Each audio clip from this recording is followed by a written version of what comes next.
겨울 서점에 오신 것을 환영합니다. 저는 김겨울입니다.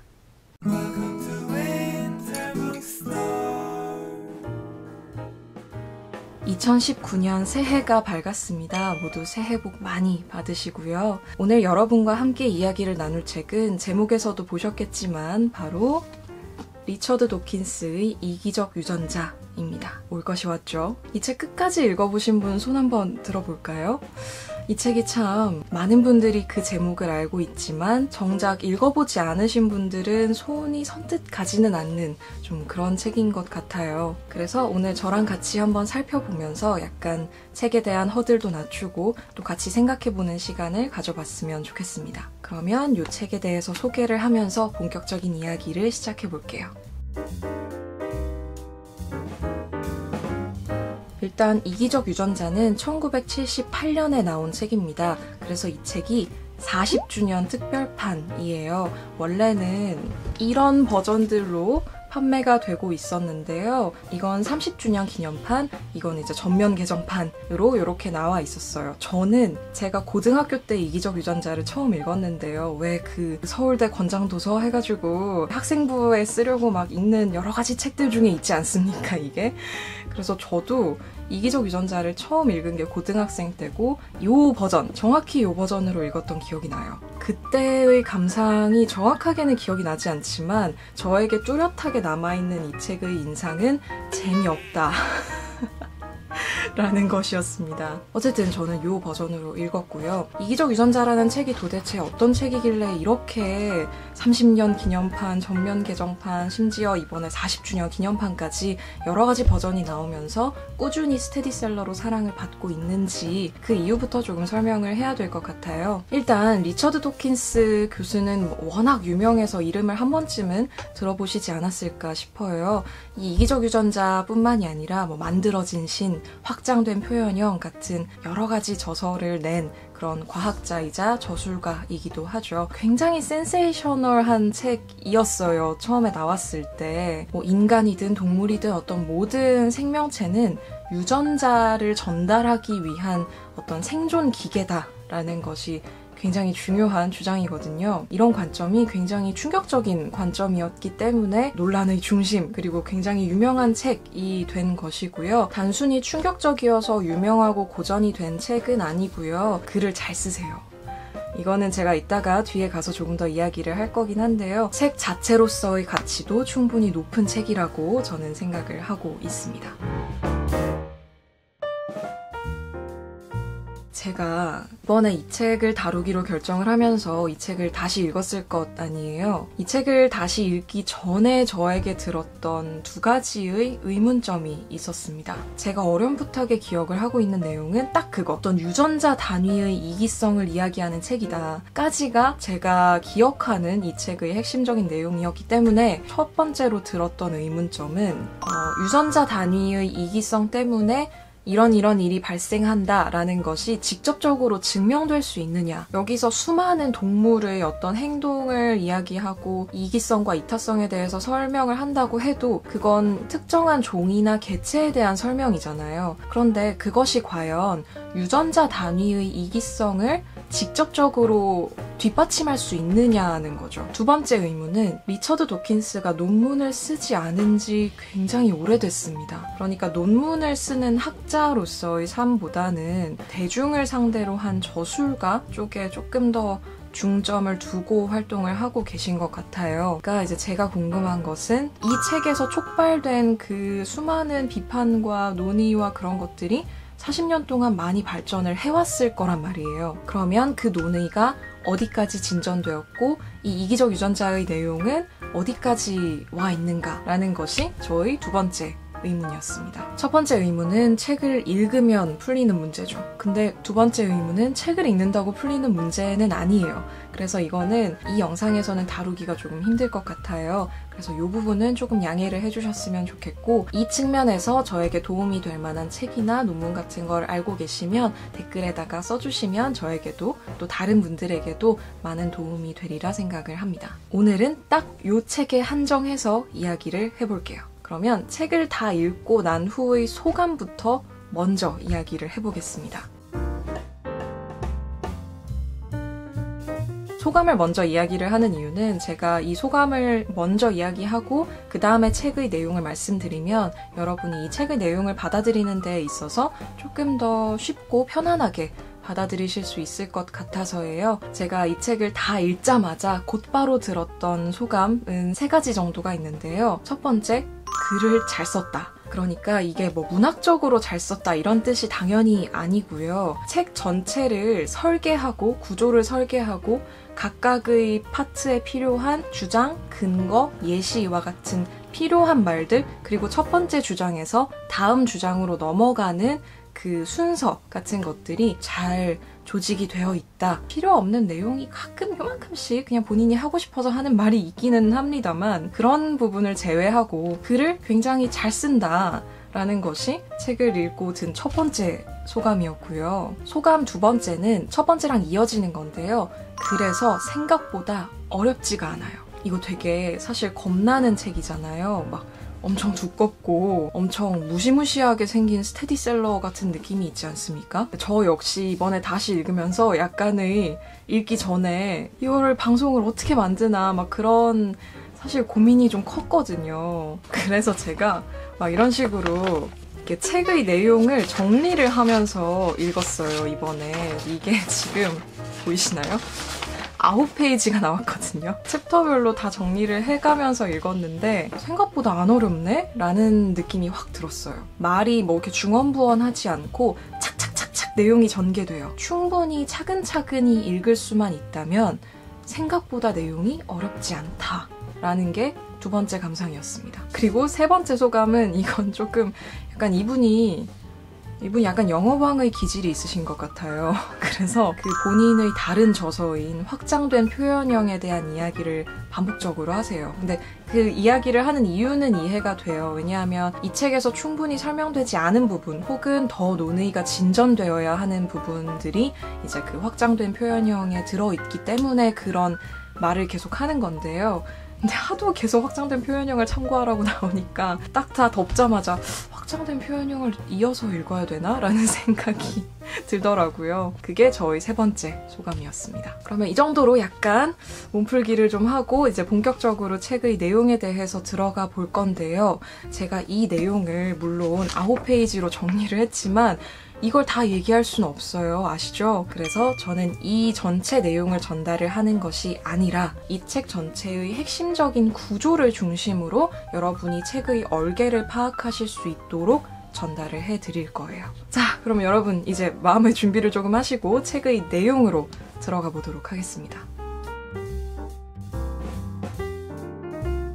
자, 그럼 책의 내용에 대해서 한번 이야기를 해볼게요. 이 책의 핵심적인 내용은 3문장으로 정리가 가능합니다. 첫 번째 문장, 사람을 비롯한 모든 동물은 유전자가 만들어낸 기계다. 2번째 문장, 이 주장을 받아들이면 동물의 많은 행동을 설명할 수 있다. 3번째 문장, 더 나아가 인간은 유전자가 아닌 밈이라는 새로운 자기 복제자를 만들고 있다. 이렇게 3문장으로 이기적 유전자 전체의 내용을 말씀드릴 수가 있는데요. 마지막 문장 있죠. 인간이 밈이라는 새로운 자기 복제자, 문화적 자기 복제자를 만들고 있다라는 부분은 11장에만 나와요. 그리고 나머지 다른 챕터들과는 약간 동떨어져 있거든요. 그래서 이 부분은 11장에서만 다루고 있고요. 앞에 나왔던 문장, 그러니까 모든 동물은 유전자를 운반하는 기계다 라는 주장과 이것을 받아들이면 동물의 행동을 설명할 수 있다 라는 2번째 문장, 이렇게 2가지가 어떻게 구성되어 있는지를 판단하는 게 조금 더 중요할 것 같아요. 그러면 이 2가지 문장을 기초로 해서 각각의 근거나 예시가 어떻게 달려 있는지를 말씀을 드릴게요. 첫 번째 파트부터 봅시다.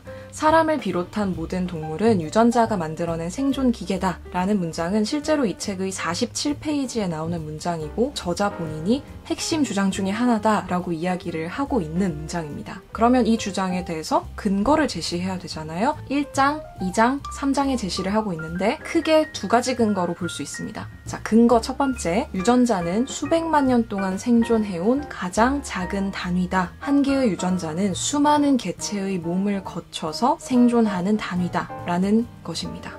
이게 첫 번째 근거예요. 이 내용은 1장과 3장에서 다루고 있습니다. 그러니까 살아남는 것은 종도 아니고 개체도 아니고 진짜로 살아남아서 계속 전달되는 게 뭐냐라고 했을 때 그건 유전자라는 거죠. 그렇기 때문에 유전자의 관점에서 진화를 바라보는 것이 맞다라는 근거입니다. 두 번째 근거는 초기에 생명이 탄생했던 곳으로 되돌아가 보자라는 것이죠. 자, 옛날에 도대체 처음에 생명이 어떻게 탄생을 하게 되었는가를 생각을 해보면 어떤 유기물들이 섞여서 있는 원시 수프 상태가 있었을 거라는 거죠. 그런데 거기서 자기복제 능력을 갖춘 어떤 유기화합물이 생성이 되었고 이 유기화합물이 자기복제를 늘려감에 따라서 여러 자기복제자들의 경쟁이 있었을 것이고 그 과정에서 개량되고 다산성, 정확성이라는 조건을 충족하는 자기복제자들이 이 여러 세력 다툼에서 자신의 세력을 늘릴 수 있었을 거라는 것이죠. 그래서 이렇게 경쟁을 하는 과정에서 조금 더 안정적으로 자신의 어떤 세력을 늘릴 수 있도록 하는 방법으로서 운반자라는 것을 만들어내기 시작했다라고 보는 것입니다. 이게 두 번째 근거예요. 이 내용은 2장에서 구체적으로 설명을 하고 있습니다. 그리고 이 첫 번째 파트에 대한 보충 설명이 13장, 제일 마지막 장에 등장을 합니다. 사실 13장은 이 이기적 유전자의 다음 편이라고 할 수 있는 확장된 표현형의 요약본과 같은 챕터예요. 이 13장에서는 유전자들끼리 경쟁을 하는 예시를 보여주기도 하고요. 그리고 유전자가 단순히 개체의 몸을 넘어서 그 개체의 몸 밖으로 표현되는 유전자의 특성까지도 뭐 비버의 댐 같은 것들도 어떤 유전자의 역할이 있다라는 이야기를 하고요. 두 번째 근거였던 그 자기복제자들이 모여서 어떻게 그런 개체를 만들게 되었고 개체는 왜 굳이 그냥 유전자가 있는 상태로 쭉쭉쭉쭉 그냥 죽지 않고 가도 되잖아요. 근데 왜 태어나서, 그러니까 하나의 세포로 태어나서 이만하게 성장을 했다가 다시 생식세포 혹은 수정란이라는 그런 하나의 세포로 돌아가는가. 이것을 이제 병목형 일생이라고 이야기를 하고 있는데요. 그렇게 되는 이유 같은 것들을 보충 설명을 해주고 있습니다. 자, 우리 첫 번째 파트에 대해서는 이렇게 정리해 볼 수 있을 것 같아요. 사람을 비롯한 모든 동물은 유전자를 운반하는 기계다라는 주장이 있고 근거로서는 수백만 년 동안 살아남는 단위가 유전자라는 거. 그리고 원시 수프의 상태에서부터 생각을 해보면 그렇게 생각하는 것이 합리적이라는 것. 이렇게 두 가지 근거를 댔습니다. 지금 되게 일타 강사 같지 않나요? 근데 제가 두 번째 파트 넘어가기 전에 약간 마음에 걸렸던 건 있어요. 그게 뭐냐면 제가 읽기 전에 들었던 의문이 있었다고 말씀을 드렸잖아요. 도대체 유전자 단위의 이기성을 어떻게 증명을 할 거냐라는 것인데 첫 번째 파트의 논증을 보는 과정에서 그 꺼림칙하게 남은 게 뭐냐면 그 자기 복제자가 지금의 유전자라는 걸 어떻게 증명하느냐라는 것이죠. 그래서 저희 마음속에는 약간 그게 남았지만 어쨌든 첫 번째 파트의 논증은 그렇게 이루어져 있다. 자, 그러면 우리 두 번째 파트, 아까 뭐였죠? 이 주장을 받아들이면 동물의 여러 가지 행동, 이타적인 행동, 성선택, 무리짓기 행동, 혈연에게 친절한 것 등등을 설명할 수 있다라는 것이 두 번째 파트였죠. 그러면 이 두 번째 파트에서 실제로 설명하고 있는 행동들 을 한번 보자고요. 일단 첫 번째로 설명하고 있는 것, 자, 같은 종 내의 동물들은 서로 경쟁 상대잖아요. 서로 막무가내로 잡아먹거나 공격을 하지 않는 이유, 그러니까 사자들이 사자들끼리 서로를 미친 듯이 잡아먹지 않는 이유가 무엇이냐? 그것은 종 단위의 이타주의라든지 집단 선택 같은 것 때문이 아니고 그것은 진화적으로 안정한 전략이 아니기 때문이라는 것이죠. 서로 다 잡아먹어버리면 유전자는 누가 챙기나? 챙길 사람이 아니지. 챙길 사자가 없잖아요. 이기적 유전자의 관점에서 설명을 하면 이게 진화적으로 안정한 전략이 아니기 때문에 그렇다라는 설명이 5장에서 나옵니다. 두 번째, 혈연끼리는 왜 그렇게 친밀한가? 실제로 동물들도 혈연 관계를 중요하게 생각을 하는 경우가 많다고 합니다. 부모는 왜 자식을 그렇게 돌보고 왜 그러냐? 이걸 이기적 유전자의 관점에서 설명하면 어떻게 되냐? 자, 이걸 설명하기 위해서 많은 학자들이 이거는 혈연 선택이다. 그리고 이거는 어떤 종을 위한 거다. 라는 설명을 굉장히 많이 해왔고 우리도 사실은 그런 설명에 익숙하죠. 심지어 이게 나온 지 40년이 됐지만 하지만 이기적 유전자의 관점에서 보면 혈연에게 친절한 이유는 유전자의 사본들을 가지고 있기 때문이라는 거예요. 이것을 설명하면서 근연도라는 개념을 가져오거든요. 우리나라로 따지면 촌수 개념인데요. 리처드 도킨스 분이 촌수를 아셨으면 훨씬 편하셨을 텐데 어쨌든 얼마나 나와 비슷한 유전자를 많이 가지고 있는가에 따라서 그 사람에게 내가 친절하게 대할, 호의를 베풀, 여기서 말하는 호의는 생존 가능성을 높이는 행동을 말합니다. 호의를 가진 행동을 얼마나 할 것인가의 확률도 결정이 된다라고 이야기를 합니다. 이 내용은 6, 7, 8장에 걸쳐서 등장을 합니다. 똑같은 유전자의 비율 계산이 6장에 나오고요. 7장에서는 그 집단 선택서를 비판하는 내용입니다. 그 윈 에드워즈라는 학자가 개체수가 너무 많아지고 과밀해지면 스스로 낳는 새끼의 수를 줄인다. 이거는 종 전체를 위한 행동이다.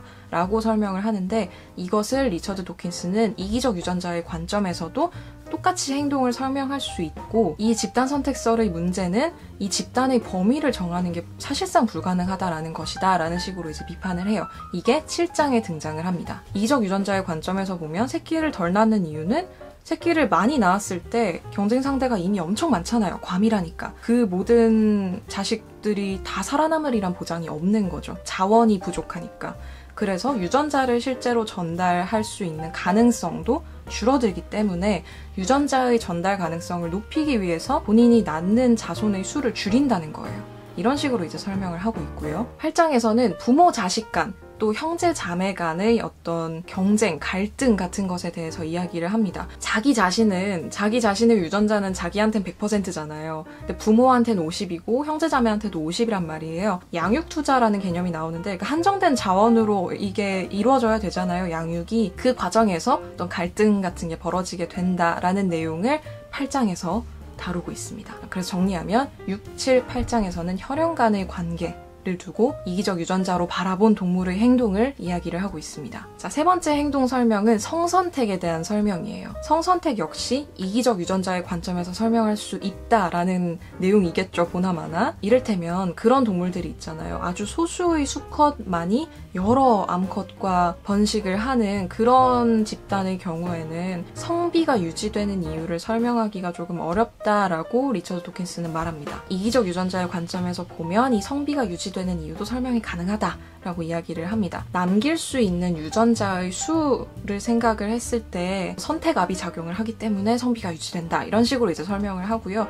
이뿐만이 아니라 다양한 성선택의 그런 행동을 이기적 유전자의 관점에서 설명을 하고 있습니다. 이 내용은 9장에 나오고요. 이게 저자가 설명하고 있는 동물의 행동 세 번째입니다. 자, 네 번째로 설명하는 동물의 여러 행동은 동물들의 이타주의에 대한 것입니다. 동물들이 보이는 다른 개체를 위한 희생이라든지 서로 무리를 짓는 습성이라든지 그리고 굉장히 신기한 사회를 구성해서 살아가는 개미나 벌과 같은 사회성 곤충들의 행동 같은 것들을 이기적 유전자의 관점에서 설명을 하는 것이죠. 이 내용은 10장에 등장을 합니다. 벌을 예로 드는 게 굉장히 재미가 있었는데 벌이나 개미는 여왕개미, 여왕벌이 있고 일꾼이 있잖아요. 근데 일꾼은 생식 능력이 없잖아요. 되게 이상한 신기한 형태의 사회죠. 그럼 일꾼은 왜 번식도 안 하는데 그렇게 자진해서 일을 열심히 하는가라고 했을 때 벌이나 개미의 수컷들은 유전자가 반만 있대요. 그래서 근연도를 아까 말씀드린 그 유전자가 겹치는 비율을 계산을 해보면 일꾼들도 그 여왕개미, 여왕벌의 자식이잖아요. 근데 여왕개미나 여왕벌이 암컷을 낳게 되면 부모 자식 간의 사이의 근연도보다 일꾼과 이 암컷을, 그러니까 자매끼리의 근연도가 더 높다는 거예요. 일꾼들이 어떤 먹이를 주느냐에 따라서 그 성이 결정이 되기도 한다고 하더라고요. 그래서 일꾼들은 암컷을 많이 낳도록 유도하는 그런 경향이 있다. 라는 식으로 이제 설명을 하거든요. 그 편향된 성비의 비율이 근연도가 나타내는 비율과 거의 흡사하다라는 근거를 댑니다. 굉장히 재미있는 내용이죠. 그래서 이런 식으로 여러 가지 동물의 행동, 이타적으로 보이는 행동, 그리고 사회적으로 보이는 행동이 어떻게 이기적 유전자의 관점에서 설명이 될 수 있는가를 10장에서 이야기를 하고 있습니다. 12장에서는 우리가 보통 죄수의 딜레마 게임이라고 알고 있는 게임 이론을 가져와서 어떻게 해서 이타적인 행동이 서로에게 책에 도움이 되는가를 이론적으로 설명을 해요. 이 죄수의 딜레마라는 것은 왜 주 죄수를 각각 신문을 하는데 서로가 어떤 대답을 하는지 모르는 상태에서 이 두 죄수가 자백을 할 거냐 아니면 믿고 가만히 있겠느냐라는 이 네 가지 상황이 있잖아요. 자백 침묵, 자백 침묵, 자백 자백, 침묵 침묵. 어떻게 이 판이 굴러가느냐라는 것에 대한 이론인데 이 죄수의 딜레마 게임이 1회만 시행되었을 때와 반복될 때의 결과가 다르다. 라는 이야기를 하면서 여러 가지 전략이 이제 나올 거 아니에요. 나는 늘 자백을 한다. 나는 자백을 한번 했다가 상대방이 침묵을 지키면 나도 침묵을 지킨다. 상대방이 자백을 하면 나도 다음 판에서 자백을 한다. 이런 식으로 여러 전략이 나오게 되는데 그 전략들을 컴퓨터 시뮬레이션을 했을 때 어떤 결과가 나오는지 봤더니 결국은 마음씨 좋고 관대하고 시샘하지 않는 전략이 안정적이더라.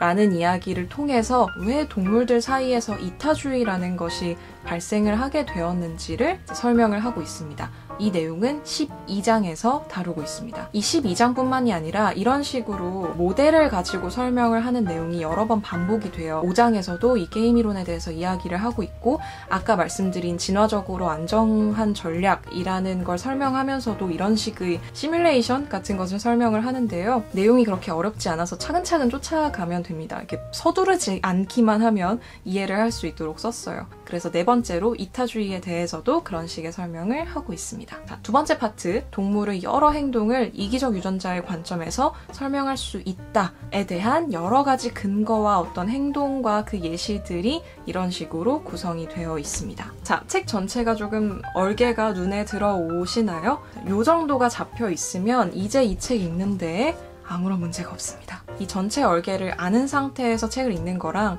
모르는 상태에서 책을 읽는 게 조금 차이가 있을 것 같아서 이런 식으로 책의 내용을 설명을 드렸습니다. 자, 그러면 이기적 유전자에 대한 이야기를 조금 마무리를 하면서 덧붙일 말들을 조금 이야기를 해볼게요. 자, 일단 아까 기억하시나요? 제가 읽기 전에 의문이 두 가지가 들었는데 첫 번째 의문은 책을 읽으면서 해결을 해보겠다 라고 말씀을 드렸는데 과연 이 의문이 해결되었느냐?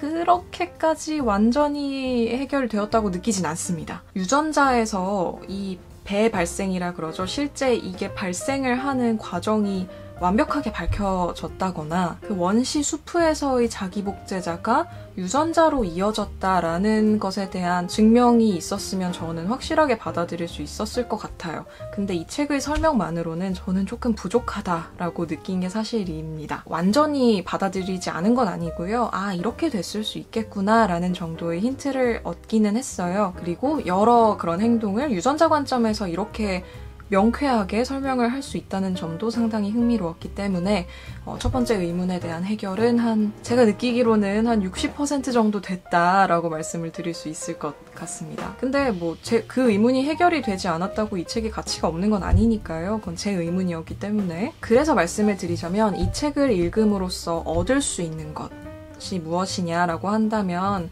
저는 두 가지를 말할 것 같아요. 하나는 이 진화생물학, 또 동물 행동학에 대한 어떤 약간의 호기심과 이해가 좀 생겼다는 거, 그게 첫 번째로 얻어갈 수 있는 내용이고요. 당연히 이 내용에 있어서. 그리고 두 번째는 이 형식에 있어서, 그러니까 개별의 칼럼, 개별의 일기, 개별의 어떤 글들을 모아서 낸 책이 아니라 처음 시작할 때부터 책 전체의 구조를 염두에 두고 그 구성을 한 내용대로 쓴 책이잖아요. 그러니까 이 책 전체가 하나의 구조물이라는 거예요. 책 전체 단위로 구조화된 좋은 책을 읽을 수 있는 기회거든요. 이 책을 읽는다는 게. 그래서 이런 책을 읽어보고 어떤 전체 구조도 파악을 해보고 그런 논의를 전개하는 방식 같은 것도 보고 이런 게 독서 경험에 있어서도 굉장히 중요하다는 생각이 들어요. 이 책이 이제 40주년 기념판이기 때문에 조금 첨언을 드리면 이 뒤쪽에 그러니까 보충주가 붙어 있어요. 그리고 40주년 기념판 에필로그가 붙어 있는데